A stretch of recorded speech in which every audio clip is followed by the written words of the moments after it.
Hello दोस्तों, आप सभी का स्वागत है आपके अपने YouTube channel education wire LMP में। आज हम लोग हिंदी के कुछ महत्वपूर्ण प्रश्नों को हल करेंगे। ये प्रश्न आपके यूपीपी, फॉरेस्ट गार्ड और एसएससी जीडी एग्ज़ाम के लिए काफ़ी इम्पॉर्टेंट हैं। तो स्टार्ट करते हैं। पहला प्रश्न, कवि का स्त्रीलिंग शब्द है। ऑप्शन ए कवित्री, ऑप्शन बी कवियत्री, ऑप्शन सी कवयित्री और ऑप्शन डी काव्यत्री। तो कवि का जो आपका स्त्रीलिंग शब्द होगा तो ये आपका सही हो जाएगा यहाँ पे ऑप्शन सी कवयित्री। अगला प्रश्न देखते हैं, कौन सा शब्द सदा बहुवचन में प्रयोग होता है। ऑप्शन एक है शिशु, ऑप्शन 2 है भक्ति, ऑप्शन 3 है पुस्तक और ऑप्शन 4 है प्राण। तो सदा बहुवचन में प्रयोग होने वाला शब्द कौन सा है आपका ऑप्शन 4 प्राण है। अगला प्रश्न, प्राण है, हस्ताक्षर है, अक्षत है, ये आपके कुछ ऐसे शब्द हैं जो हमेशा बहुवचन में प्रयोग होते हैं। अगला प्रश्न है, मैं काम से जा रहा हूँ वाक्य में कौन सा कारक है। ऑप्शन ए है संप्रदान, ऑप्शन बी है करण, ऑप्शन सी है अपादान और ऑप्शन डी है अधिकरण। तो यहाँ कह रहा है मैं काम से जा रहा हूँ से यहाँ पे आया है तो कौन सा कारक हो जाएगा। तो इसको हम देख लेते, कर्ता ने कर्म को करण से, तो यानी कौन सा कारक हो जाएगा यहाँ करण कारक होता है। अगर अपादान की बात करें तो अपादान अलग होने के अर्थ में होता, जैसे गंगा हिमालय से निकलती है, अलग हो रही गंगा, या चूहा बिल से निकला, तो यहाँ अपादान है। अधिकरण का जो है मैं या पर होता है। और संप्रदान, कर्ता ने कर्म को करण से संप्रदान के लिए, इसका जो चिन्ह होता है के लिए अगर आया है तो वहाँ संप्रदान होगा और से के लिए करण हो जाएगा, यानी दूसरा ऑप्शन सही हो जाएगा। अगला प्रश्न, कौन सा शब्द पुल्लिंग है। आय, वे, नहर, लहर। तो इसका आपका सही उत्तर हो जाएगा, पुल्लिंग पूछा गया है तो वे हो जाएगा दूसरा ऑप्शन। अगला प्रश्न, सुंदरता में संज्ञा कौन सी है। व्यक्तिवाचक है, समूहवाचक है, जातिवाचक है, भाववाचक है। तो सुंदरता में कौन सी संज्ञा हो जाएगी, ये भाव को प्रकट करती है, यानी भाववाचक संज्ञा हो जाएगी, ऑप्शन 4 सही होता है। अगला प्रश्न है, वृद्ध स्वर संधि का उदाहरण कौन सा है। रजनीश, यतीन्द्र, महोत्सव, शोधार्थी। तो अगर यहाँ बात करें रजनीश की तो ये आपका दीर्घ संधि का उदाहरण है, यतीन्द्र में भी दीर्घ है और शोधार्थी में भी दीर्घ है, लेकिन पूछ रहा है यहाँ वृद्धि संधि, तो क्या कौन सा ऑप्शन सही हो जाएगा महौषध।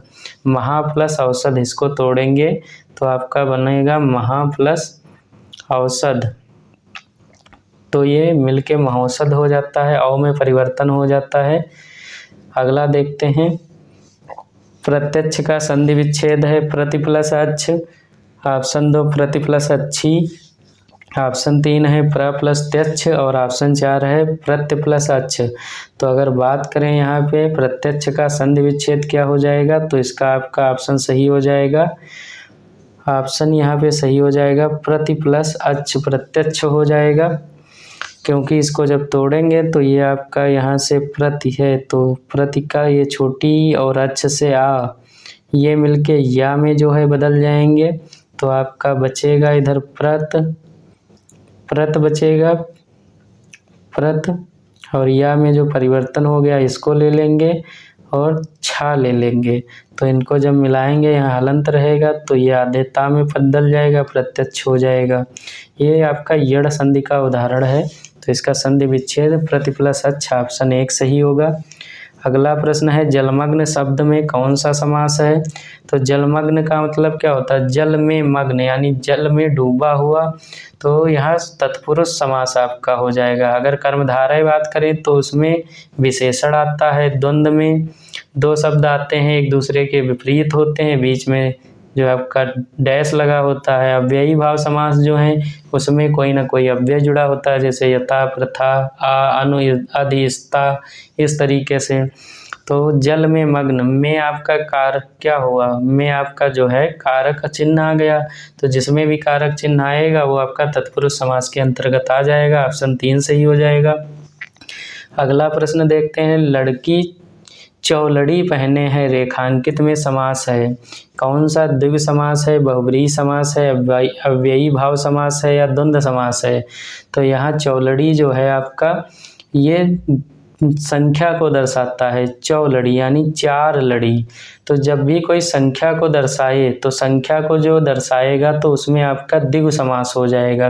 द्विगु समास संख्यावाची शब्द, संख्यावाची विशेषण पहले आ जाता है और बाद में आपका विशेष्य होता है, तो द्विगु समास यहाँ पे हो जाएगा। अव्ययी भाव अभी बताया ही था, इसमें यथा, प्रथा, अनु, अधिष्ठा इस प्रकार के अव्यय लगे होते। बहुब्रीहि में अन्य पद प्रधान होता है, यानी कोई तीसरा अर्थ निकले, जैसे आपका है कोई उदाहरण जैसे चतुर्भुज ले ले, तो चतुर्भुज जो है 4 भुजाओं हो जिसकी, तो चतुर्भुज हो जाता है। द्वंद्व में अभी बताए एक दूसरे के विपरीत होते हैं। अगला प्रश्न देखते हैं, नाग का निम्नलिखित में से एक अर्थ है। ऑप्शन 1 रथ, ऑप्शन 2 हाथी, ऑप्शन 3 पारा, ऑप्शन 4 मोच। तो नाग जो है वो किसका इसका नाग का अर्थ क्या हो जाएगा, तो इसका आपका सही उत्तर हो जाएगा हाथी, ऑप्शन 2। नाग जो है वो हाथी को भी कहते हैं। अगला शब्द है, अचल शब्द का क्या अर्थ है, चलायमान, निश्चल, स्थिर, गतिमान। तो यहाँ आपका सही हो जाएगा निश्चल। ये इस तरीके से निश्चल लिखा जाएगा, निश्चल। यहाँ पे वो सा जो है हो गया था, तो ये ऑप्शन 2 सही होता है, निश्चल हो जाएगा अचल का। अगला प्रश्न देखते हैं, निम्न में कौन सा अर्क का अनेकार्थी शब्द नहीं है। अर्क का पूछा गया है, कौन सा अनेकार्थी नहीं है। सूर्य, प्रकाश, किरण, आग का पेड़ और ज्वाला। तो अर्क सूर्य को भी कहते हैं, प्रकाश की किरण को भी कहते हैं, ज्वाला को भी कहते हैं, लेकिन आग का पेड़ यहाँ नहीं होगा, तो यही आपका सही उत्तर हो जाएगा। अगला प्रश्न, वादी विलोम शब्द है, किसका वादी का विलोम क्या होगा, प्रतिवादी, विवादी, अवादी, अनावादी। तो वादी का आपका जो है विलोम शब्द हो जाएगा प्रतिवादी, ऑप्शन 1 सही होता है। अगला प्रश्न देखते हैं, जटिल का विलोम शब्द क्या होगा। जटिल का देखते हैं, कुटिल होगा, सरल होगा, सहज होगा और जटिल ही होगा। तो इसका आपका सही उत्तर हो जाएगा जटिल का सरल। जटिल मीन्स कठिन और सरल मीन्स मतलब जो सरल हो, तो ऑप्शन 2 सही हो जाएगा। अगला प्रश्न, द्रौपदी का कौन सा पर्यायवाची शब्द नहीं है। Option 1 Krishna, option 2 Panchali, option 3 सुधी और ऑप्शन 4 सैरंध्री। तो आपका जो कृष्णा है, पांचाली है, सैरंध्री हैं, यह तीनों जो है द्रौपदी के पर्यायवाची हैं, लेकिन सुधी जो है वो आपका द्रौपदी का पर्यायवाची शब्द नहीं है। सुधी जो है ये आपका ब्राह्मण का पर्यायवाची शब्द है। सुधी जो है वो ब्राह्मण को कहते हैं। अगला प्रश्न देखते हैं, फणींद्र का पर्यायवाची शब्द नहीं है। वासुकी, मंजरी, उर्गाधिपद और नागराज। तो अगर बात करें फणींद्र, तो वासुकी इसका पर्यायवाची है, उर्गाधिपद और नागराज ये तीनों हैं, लेकिन मंजरी जो है ये आपका नहीं है, यानी ऑप्शन दूसरा ऑप्शन सही हो जाएगा मंजरी। मंजरी जो है आपका यहाँ पे सही हो जाएगा, ये पर्यायवाची नहीं है। अगला प्रश्न देखते, खेत रहना मुहावरे का अर्थ क्या है। युद्ध में शहीद होना, कानूनी विवाद से ज़मीन का बच जाना, ज़मीन बिक जाना, ज़मीन खरीदना। तो खेत रहना मुहावरे का अर्थ क्या होगा, युद्ध में शहीद हो जाना। ये आपका ऑप्शन फर्स्ट जो है सही हो जाएगा। अगला प्रश्न, कलाई खुलना मुहावरे का अर्थ क्या है। रंग उतर जाना, सच्चाई का पता लगाना, भेद प्रकट होना, चमक का गायब होना। तो कलाई खुलना का अर्थ होता है भेद प्रकट हो जाना। ऑप्शन 3 जो है यहाँ पे क्या होगा, सही उत्तर हो जाएगा आपका भेद प्रकट होना। अगला प्रश्न देखते हैं, ऊँट के मुंह में जीरा मुहावरे का अर्थ है बहुत अधिक खाने वाले को बहुत कम देना, जानवर को दवाई देना, बड़े प्राणी को सांत्वना देना, बहुत बड़े प्राणी का भोजन बनाना। तो कहते नहीं ऊँट के मुंह में जीरा यानी बहुत अधिक खाने वाले को बहुत कम दिया जाए खाने को, यानी ऑप्शन 1 यहाँ पे सही होता है। अगला प्रश्न देखते हैं, काठ की हांडी बार बार नहीं चढ़ती का अर्थ क्या होगा। बुरे दिन हमेशा नहीं रहते हैं, छल कपट का व्यवहार नहीं चलता है, लकड़ी का बर्तन आग से जल सकता है, दुर्भाग्य की मार बार बार नहीं होती। तो हांडी जो है, काठ की हांडी बार बार नहीं चढ़ती, इसका मतलब छल कपट का व्यवहार हर बार नहीं चलता है। ऑप्शन 2 इसका सही उत्तर हो जाएगा। अगला प्रश्न देखते हैं, करपट का तद्भव रूप कौन सा है? कपट, कारपेट, कपूर, कपड़ा। तो करपट का तद्भव क्या होता है? ये आपका कपड़ा को जो है करपट आपका तत्सम शब्द है और कपड़ा इसका बिगड़ा हुआ तद्भव रूप है। अगला प्रश्न, ससुर का तत्सम शब्द क्या होगा? सस्वर, स्वसुर और स्वसुर और स्वश्रु। तो यहाँ आपका जो है ये ऑप्शन 3 सही हो जाएगा। इसको इस तरीके से लिखा जाएगा, स्वसुर। ये आपका सही उत्तर हो जाएगा ससुर का तत्सम। अगला प्रश्न, शुद्ध वर्तनी वाला शब्द है मानवीकरण, मानवीकरण, मानवीयकरण और मानकीकरण। तो सही वर्तनी वाला शब्द कौन है? तो मानवीकरण, ऑप्शन 2 सही हो जाएगा। अगला प्रश्न, वर्तनी की दृष्टि से अशुद्ध शब्द है यानी, सूची, शुष्क। तो वर्तनी की दृष्टि से कौन सा शब्द अशुद्ध है? तो यहाँ पे आपका यानी जो है वो अशुद्ध है, बाकी यानी, सूची, शुष्क ये तीनों शुद्ध हैं वर्तनी की दृष्टि से। अगला प्रश्न, जिस पेड़ के पत्ते झड़ गए हों के लिए एक शब्द होगा? प्रपर्ण, अपर्णा, पत्रहीन, अपत्र। तो जिस पेड़ के सारे पत्ते झड़ गए हों तो उसके लिए आपका सही शब्द क्या हो जाएगा? एक शब्द अपत्र हो जाएगा। अगला प्रश्न, जो पहले था पर अब नहीं है के लिए एक शब्द क्या होगा? अत्यंज, अभूतपूर्व, पूर्वज, अनागत।